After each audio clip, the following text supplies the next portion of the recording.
de ton nom. Nos cœurs s'approchent de toi et reconnaître que tu es Dieu. Dans les cieux, sur la terre et sous la terre, nul n'est comparable à toi. Sois béni pour ce temps privilégié, toi qui nous amènes dans les hauteurs. Toi qui nous fais connaître ta science, ta sagesse et ton intelligence. Oui, dans ta présence, nous nous rajeunissons. Dans ta présence, nous sommes éclairés. Dans ta présence, nous sommes bénis. Dans ta présence, nous obtenons l'amour et nous devenons amour comme toi. Oui, tu es amour. Tu nous amènes dans ton amour. Et tu veux que tel que tu es amour dans le ciel, que nous aussi soyons amour sur la terre. Comment t'élever, roi de rois? Comment t'honorer, roi de rois? Ce soir, nous voulons élever les lintons de nos cœurs pour t'exalter, pour te recevoir au plus profond de nous et ressentir le bon moment que nous allons passer avec toi. Alléluia.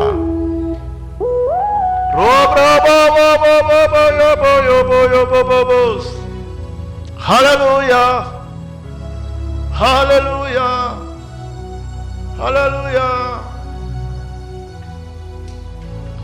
Nul n'est comparable à toi, Adonai. Nul n'est comme toi dans les cieux sur la terre. Oui, c'est toi, le rocher des âges. C'est toi, le roi des rois, le seigneur des seigneurs. C'est toi, notre refuge, c'est toi. Notre appui, c'est toi. Le chemin, la vérité, c'est toi. La vie. C'est toi, Alpha et Oméga, c'est toi, le commencement et la fin. Reçois honneur. Reçois la gloire. Alléluia. Honneur et gloire te soit rendue. Au nom de Jésus, nous avons ainsi prié. Amen. Que Dieu vous bénisse. Nous allons passer ces très bons moments d'écoute de la parole de Dieu. Je vous invite donc à prendre vos Bibles et à lire avec moi Jean chapitre 19 du 28e au 30e verset. Nous lisons au nom du Seigneur Jésus-Christ. Après cela, Jésus qui savait que tout était déjà consommé dit, afin que l'écriture fût accomplie, j'ai soif. Il y avait là un vase plein de vinaigre. Le soldat en remplit une éponge et l'ayant fixé à une branche d'hysope, ils l'approchèrent de sa bouche.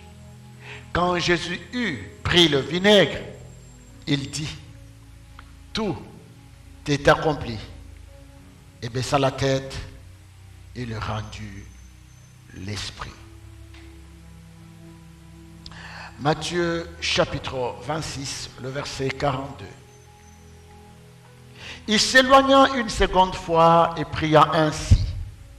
Mon Père, s'il n'est pas possible que cette coupe s'éloigne sans que je la boive, que ta volonté soit faite. Matthieu chapitre 28, le verset 1, le verset 2, Éphésiens chapitre 1, du 20e, nous allons lire le 20e verset jusqu'à la fin. Matthieu chapitre 28, 1 à 2. Après le sabbat à l'aube du premier jour de la semaine, Marie de Magdala et l'autre Marie allèrent voir le sépulcre. Et voici, il eut un grand tremblement de terre, car un ange du Seigneur descendu du ciel vint rouler la pierre et s'assit dessus. Lorsqu'il eut cessé de parler, il dit à Simon. Là, nous sommes dans Luc chapitre 5. De quoi nous parler ce soir? Le texte de Jean nous dit, pour Jésus-Christ, tout était accompli. Tout est accompli. En fait, qu'est-ce qui est accompli? Jésus-Christ a dit, je ne suis pas venu abolir la loi, mais je suis venu l'accomplir. Il est donc venu accomplir tout ce qui a été prescrit par la loi ou dans la loi. Il est venu accomplir toutes les prophéties à son sujet. Il y a des prophéties qui ont été données à propos de Jésus, commençant par Genèse chapitre 4. Quand Dieu augmente la douleur de l'enfantement pour la femme, il lui dit, j'augmente la douleur.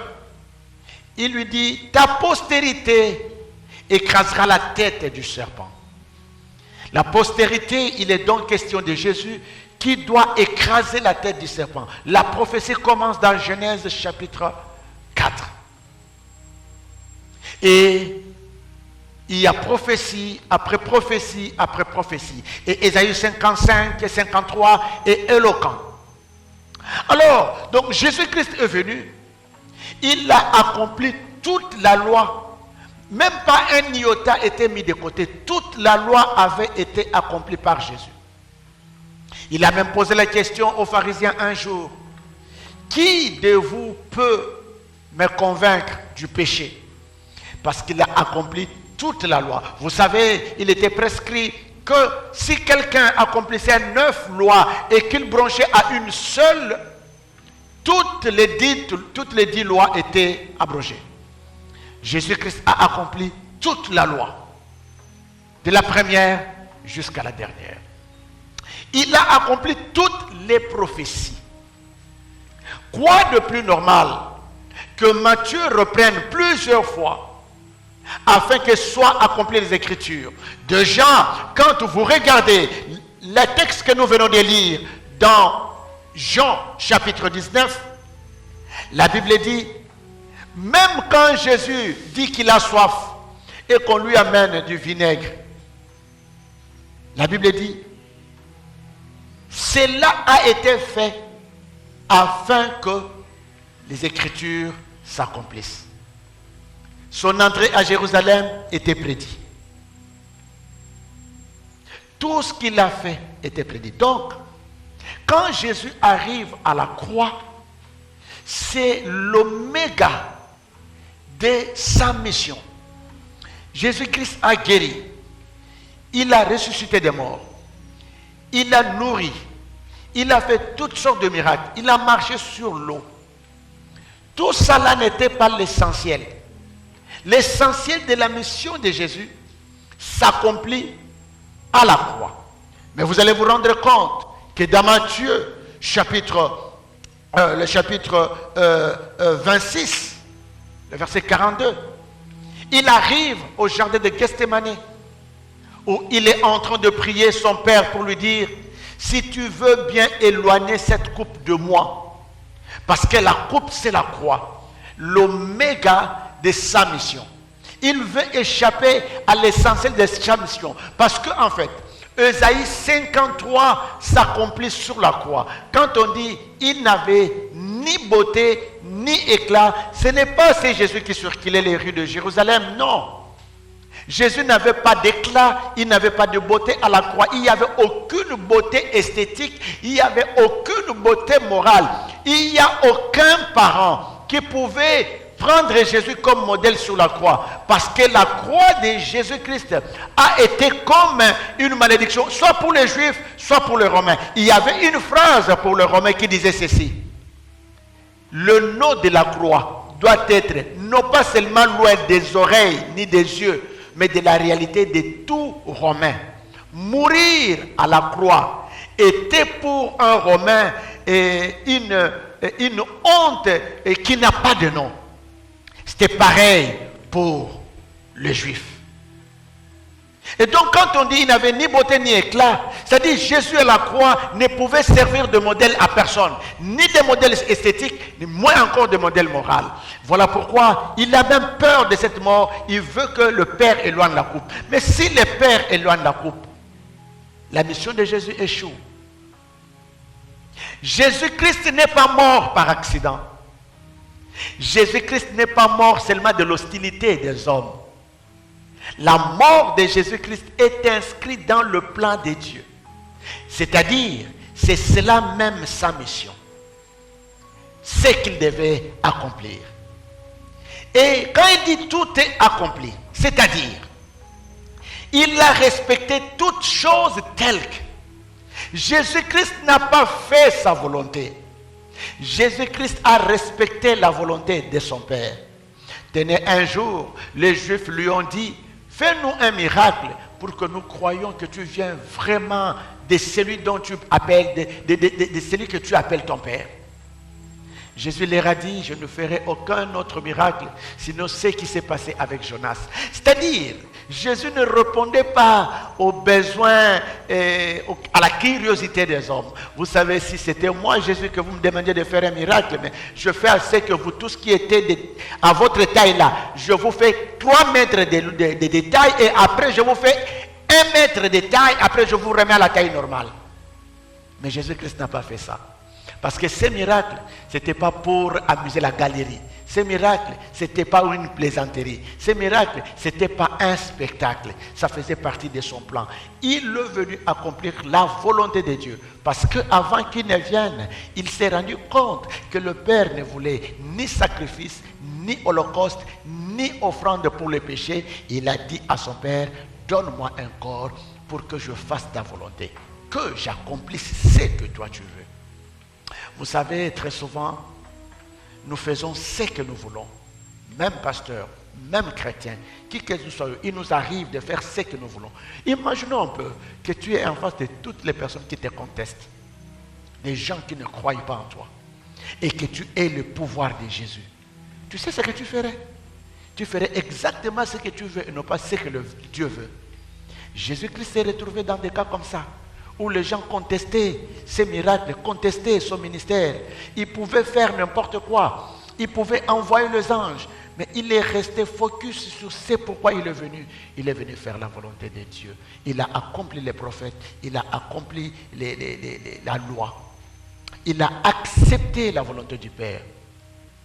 Et vous voyez, c'est parce que Jésus-Christ a fait ce que voulaient les pères qu'en retour, le Père l'a glorifié. En fait, ce n'est pas que le Père glorifie Jésus-Christ, ce n'est pas une récompense, vraiment.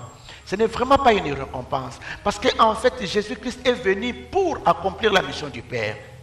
Après qu'il ait accompli la mission du Père, il y a quelque chose que le Père devait faire logiquement. En fait, c'est comme pour dire, quand vous avez mis la première pierre pour construire un bâtiment de l'État, à la fin, il faut inaugurer. Donc, la résurrection de Jésus-Christ, c'est l'inauguration de son œuvre. Parce qu'il l'a accompli. Ce n'est pas une récompense, c'est une inauguration. Parce que Dieu n'a ressuscité Jésus que dans la mesure où Jésus-Christ a accompli sa mission telle que cela se devait. Il l'a accompli point par point. Tenez, même les montants qu'il fallait pour vendre Jésus étaient prophétisés dans les psaumes. Le sort de celui qui allait vendre Jésus était prophétisé dans les psaumes. Le fait qu'on ait refusé, quand Judas est revenu avec l'argent, parce qu'il s'est rendu compte que Jésus-Christ ne pouvait pas souffrir, étant juste, il est venu remettre l'argent. Ça aussi, c'était prophétisé.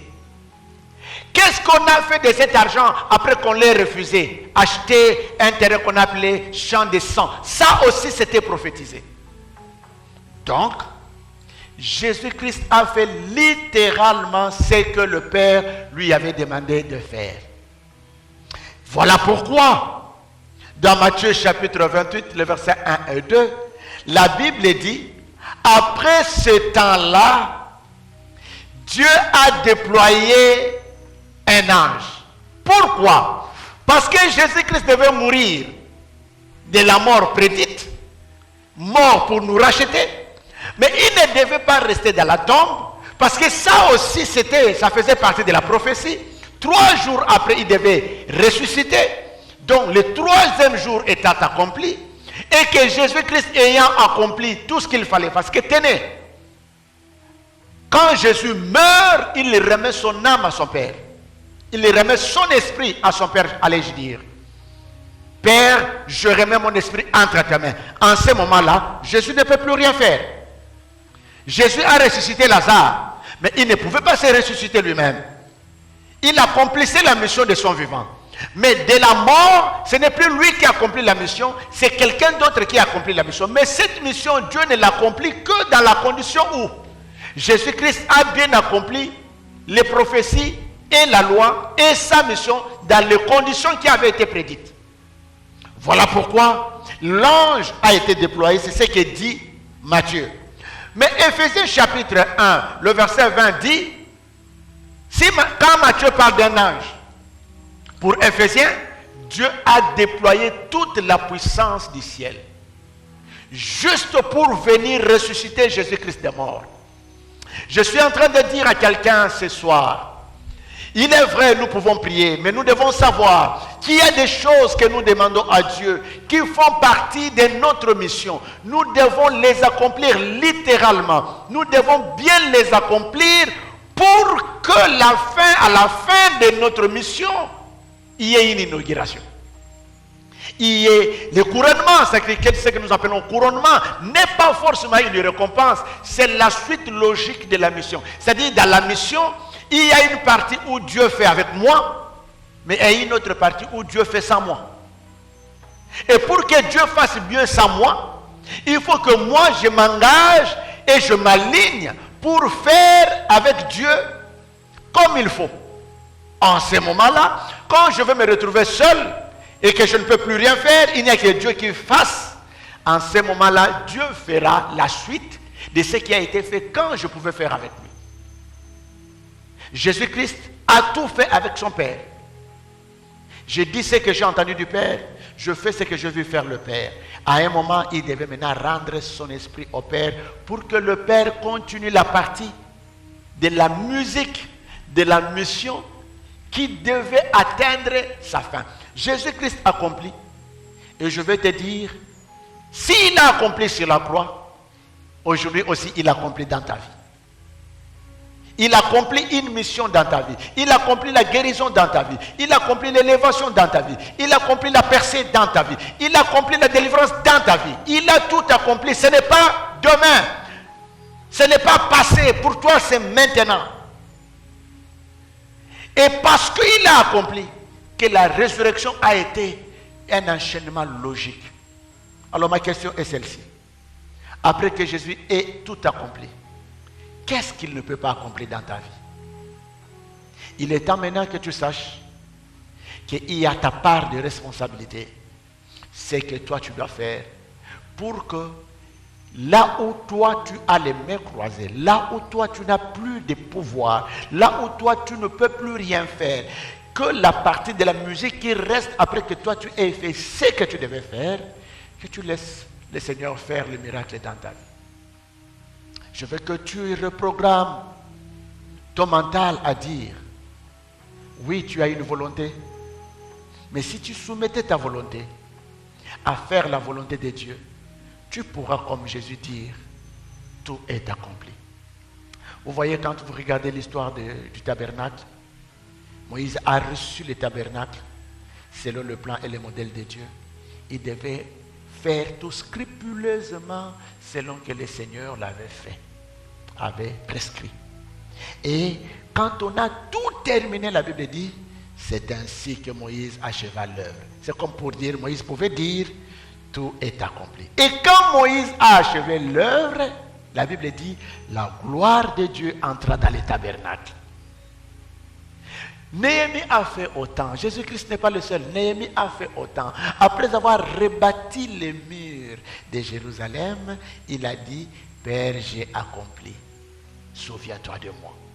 Comment pourras-tu dire, Père, souviens-toi de moi, si la mission n'a pas été accomplie littéralement?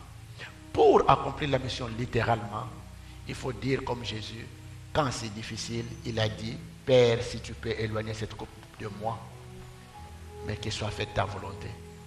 Je veux que quelqu'un soumette sa volonté à la volonté de Dieu. Je veux que quelqu'un accepte les chemins par lesquels Dieu va le faire passer. Pour que quand tu arrives à la fin de la mission n'est pas la mort, hein? Non. Chaque mission a ses visées, nous avons des visées.